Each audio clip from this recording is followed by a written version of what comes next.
Now, Sports Talk with Broads. Here's Hunter Brody. What is going on, everyone? The Philadelphia Phillies make another move. Now, I just find this so funny because last offseason it was so embarrassing. It took forever. All the baseball fans were so fed up because Manny Machado and Bryce Harper, they took so long to make a decision. There are so many names getting flown out there so early in the discussions, and it's just the way it should be. I wonder if the MLB sat down together and said, we can't have another offseason like last offseason. It was abysmal. We lost a lot of fans because people were not interested anymore. Week after week after week. Oh, where's Bryce going? Oh, where's Manny going? And it was just annoying, really. It was such a bad process, and it was handled so poorly. I really do believe that the MLB sat together and said, this can't happen once again. Because you're seeing names just popping out every single day now, and they're making their decisions just like that. But anyway, I digress. Let's get to the moral of the story here. The Phillies signed Didi Gregorious to a one-year deal, a one-year, $14 million deal. It's outstanding. There's no wrong way to have a one-year deal. If it doesn't work out at the end, all right, it doesn't work out, and there's comp picks involved. But if it does work out, okay, and maybe he's a longer-term option than 1 year.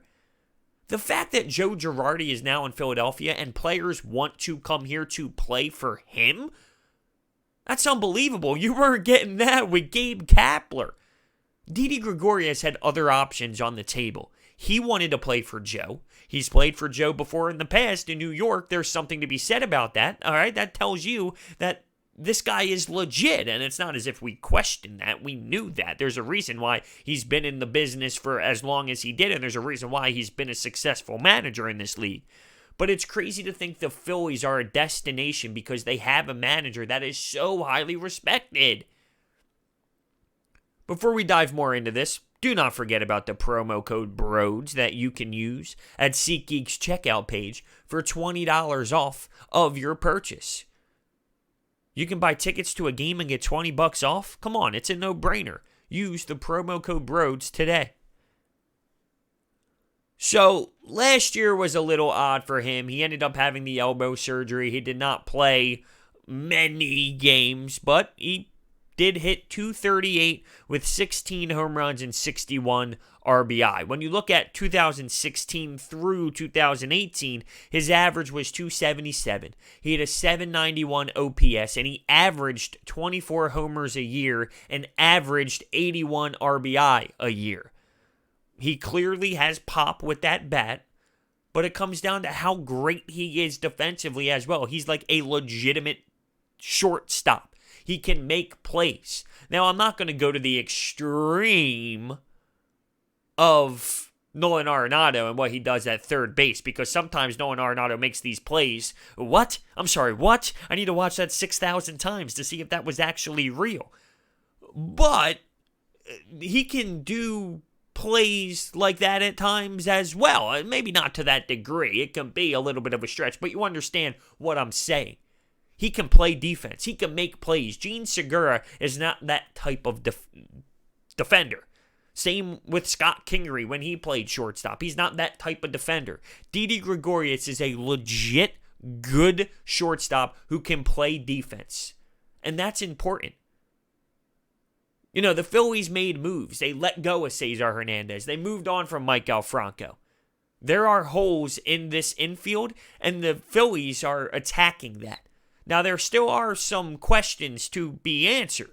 Because Didi moves to shortstop, what's going to happen at second base? Does Jean Segura move to second base? Now, that's what everybody is discussing as if it's obvious. Yeah, of course he's going to second base. Here's my thing. I think the Phillies are trying to move him. I really do. I think the Phillies are trying to move Jean Segura. Now, there's a no-trade clause involved, so it would have to be to a team and to a franchise that makes sense to him, and I completely understand that. It's not going to be an easy thing to do. There has to be the right team to come through and the right match, which is going to be hard, but it is possible. Now, I'm not a Jean Segura hater. I know that there are a ton of fans that dislike the way he worked last year because he would jog sometimes, but, I mean, he was close to a 300 hitter, and he got multiple hits a night.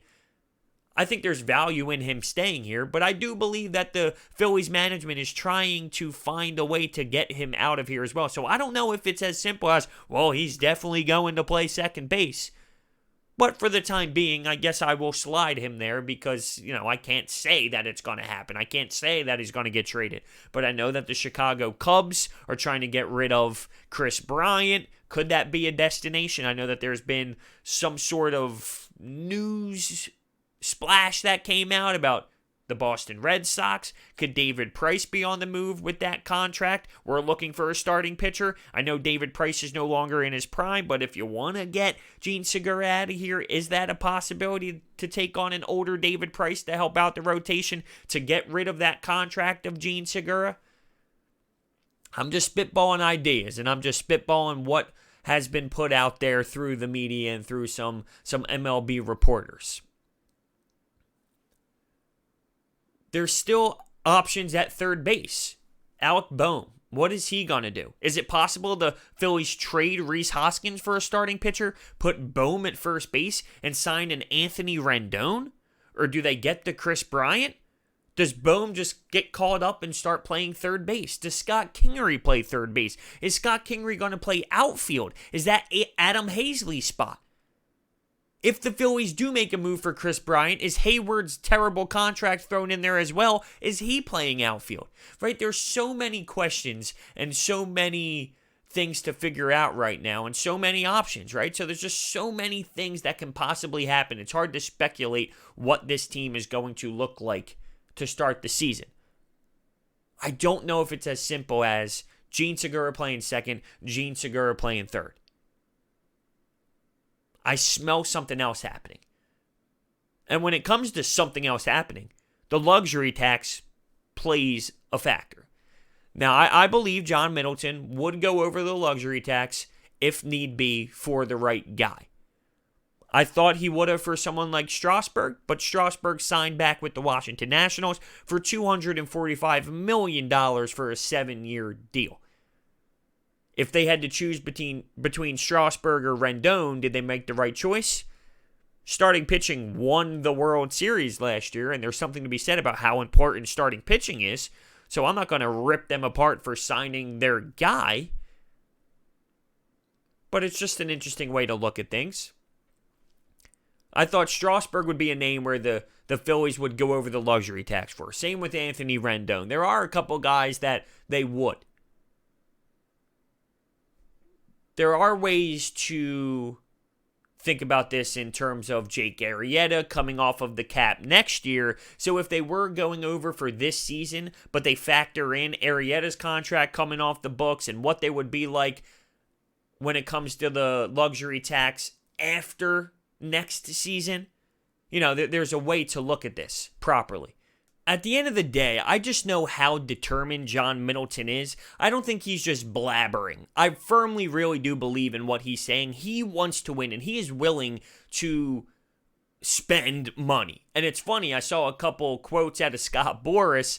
The Phillies are in on a lot of his guys. Now, I think Scott Boras realized how good John Middleton, or how well John Middleton handled the Bryce Harper situation, and I think Scott Boras knows that John Middleton is willing to put out a lot of money if the player is right. So he has a lot of the top players under his agency. He's going to continue to go back to Middleton and go back to the Phillies to say, hey, John, what are you thinking? Because of their relationship now and because how Bryce Harper played out.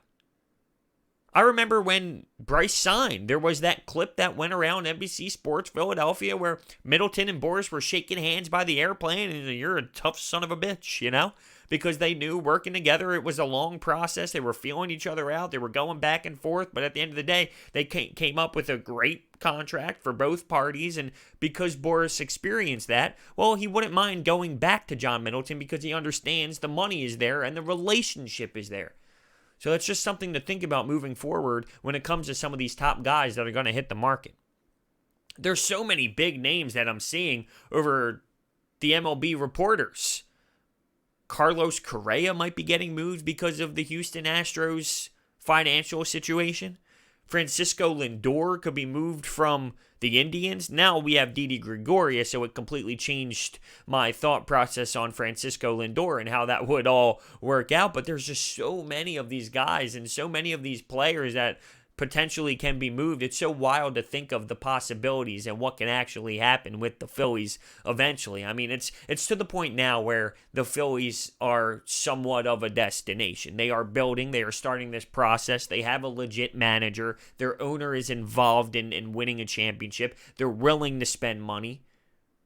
They have a star like Bryce Harper. It's clearly a spot that is trending in the right direction. There's no denying it. Now, one thing I'm not going to do, though, heading into the season, no matter what type of acquisitions they get, I'm not going to overhype them because I realize the Braves are fantastic. I realize the Washington Nationals are a good baseball team. If they lose Rendon, that's going to change, absolutely, because he was such a big-time player for them, but they still have a great pitching rotation, and that's what wins games. We saw that throughout the playoffs and in the regular season when the Phillies were throwing out Zach Eflin, Nick Pivetta, Vince Velasquez, Jared Eichhoff, Drew Smyly, and Jason Vargas. Oh my Lord, I can't believe that was even a thing. But it was a thing.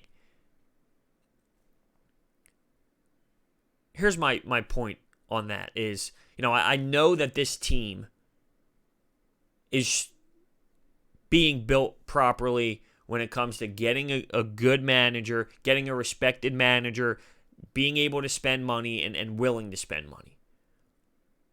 It just comes down to how are they going to execute. They definitely have to draft better, and that's a totally different situation. I'm not talking about that. When you don't draft well, you got to spend money. Well, at least the owner is willing to admit that, and they're spending money. But it doesn't mean they're not going to try and fix their flaws. There's a reason why they brought in some new guys and Yankees guys, of course. And guess what? That's not a bad thing because the Yankees find ways to get guys, develop guys. So I'm not mad if Girardi starts to bring in some of his Yankee dudes. One thing about Didi, though, that I did not touch on yet was his power to that right side when he pulls the ball. And everyone talks about Yankee Stadium and how easy it is to hit home runs because of the ballpark. And there's no denying it. That is the truth. But statistically, when you look at Citizens Bank Park, he's going to be able to thrive just as much. It is there for him. It absolutely is. And I think where he will be placed in the lineup when Andrew McCutchen comes back with JT Realmuto, Bryce Harper, it's going to be a really nice spot for him. He's a great clubhouse guy. And that's what this team needs right now. Great clubhouse people. Now, the entire culture is going to change because of Gabe Kapler and how lackadaisical it was and how he didn't hold people accountable. It's totally different. This guy's a great mix of new school and old school. And I think he's going to learn from some of his past experiences. I mentioned that before. But I think it's really important that this is a Joe Girardi guy coming into a Joe Girardi system in a new place. So you need someone that has been with this guy before. It's very similar to, I would say, the Flyers. So the Flyers hire Alain Vigneault, right? He coached for the Canucks. He coached for the Rangers. He brought those teams to the Stanley Cup Finals. Didn't win it, but still, very impressive. The Flyers signed Kevin Hayes. So Kevin Hayes comes into the locker room after playing for Alain Vigneault in New York, and he knows and understands what Alain Vigneault is all about. So he can tell the message to the team. This is what he likes. This is what he doesn't like. This is what his practices are going to be like. Hey, in practice, when we do this, you got to do that. Like, his experiences will say a lot. And he's a great locker room guy. Well, the same goes with Didi Gregorius. And everyone who talks about Didi from the Yankees, and I'm not just talking about their personnel guys and inside the New York Yankees, but their fans as well, they all admit and they all agree. This guy is a good guy. Like, he's a great guy. This is a guy that everybody would like on their team. He comes to work with a smile on his face. He loves the game. He's passionate. He's a happy guy. He cares for his teammates. It's just a great guy to have in your clubhouse. So, I got to tip my cap to the Phillies for this one. I think it was a remarkable signing. And it's a one-year deal. It can't hurt. That's the thing. It can't hurt. If it doesn't work out, it doesn't work out. There's comp picks involved. If it does work, it does work. It buys time to figure out what this team is going to do. You know, I mentioned that third base thing. If it's not Rendon, if it's not Bohm, if it's not Chris Bryant, is it possible that we go to the Braves and we attack Josh Donaldson? Couple years? I mentioned starting pitching. I would still like to find a way to attack that more. What about Dallas Keuchel? I wouldn't mind throwing some money for Dallas Keuchel for a couple years. Ryu still out in the mix. There's so many more moves to come. I'm telling you, I sense it. I know the salary cap is an issue, but there is a rule where if they go over a certain amount of the salary cap, the damage will only be a couple $1 million, about $4 million or so. I forget the exact rule off the top of my head, but it has to do with if he goes over the luxury tax to a certain number, he'll only have to pay about $4 million in taxes or so. And when you think about that, and you think about these billionaires, $4 million is nothing. I mean, if you're going to get someone who can totally help this franchise out, you can just factor in your mind, well, $4 million to get this guy, it's a no-brainer. It's going to help this baseball team out. So I think they would be willing to go over the luxury tax if it is the right person, if it is the right moment, and factoring in Jake Arrieta's contract. Now, I think Jake Arrieta stinks. I think he's donezo. But he's stuck here for this year. So when you look at this rotation, you talk about Aaron Nola, you talk about Zach Wheeler, I don't think it's right to throw in Jake Arrieta. I just think he's cooked. And if he's your fourth guy, I mean, you just got to live and die with it.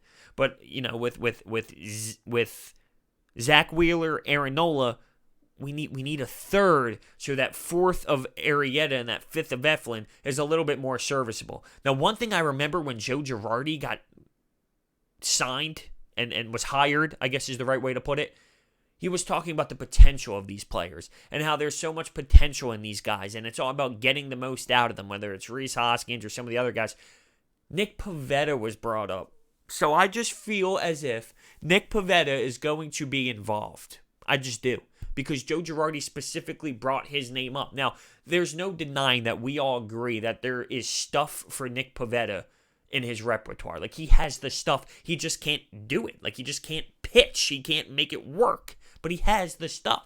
Now, if he ends up being someone that Joe Girardi uses, whether it's a fifth guy over Eflin or something of that nature, I'll trust him. Because he is a baseball guy and he knows more than I know. But I don't want to see Nick Pivetta's face. I just don't. Oh, it's so irritating. I can't stand looking at it. It's so disgusting. He's such a child. He's such a baby when he's pouting on the mound. Oh, stop. But I'll tell you what, I really am enjoying this Phillies baseball talk. I'm telling you, I think that there's something to be said about how this portion of the offseason is moving. It's flowing. Pieces are flying. Like, Garrett Cole is going to go somewhere soon, right? It seems as if he's going to go to the Yankees. But it's not this big process where, I think it's going to be the Phillies. I don't know if he enjoys the Phillies fans. Like, all these fake rumors getting thrown out. No. Like, the Yankees are in. The Angels are in. There's a couple teams that are in. There was a report that a couple mystery teams were thrown in there. Now, like, whatever. I mean, that is what it is. But it wasn't as crazy as last year. You're seeing players getting signed, and it's at least making this enjoyable. You're watching players go to these teams. They're not holding out an obnoxious amount of time. Do you guys remember how brutal that was? Every day, every single day. Is he going to sign yet? Is he going to sign yet? What is John Heyman tweeting? What is Scott Boras saying? What's Matt Klentak saying? Did John Middleton say anything? Every single day. Now, there would be spurts of, I'm over it, I don't want to talk about it. And then 3 days later, it's, why hasn't he signed yet? Is he going to this team? Is he going to that team? Is he going to stay with the Nationals? It was a nightmare. And I remember when Bryce Harper actually signed. I was sitting in class, actually, and everyone just stopped. Like, everyone's phone lit up. The professor was up there at in the front of the class, and he was like, well, what's going on? And the Phillies just signed Bryce Harper. Everyone was like, let's go. We just stopped class and started shooting the shit a little bit and talking about the Phillies, which was awesome. But I don't know where or how I got to that part of it. But, yeah, no, I remember when that happened. So anyway, moral of the story, I love the Didi Gregorious move. It makes total sense. I think the Phillies are going to attempt to move Jean Segura. I don't think it's going to be an easy thing to do, so I can't tell you what's going to happen. But I think that's the way they're going to go, and I think there's going to be more moves made to this roster, and I think that they will go over the luxury tax if it is for the right person. Let me know what you think down below. Thank you so much for watching. Hit that thumbs up button and subscribe. I will see you next time.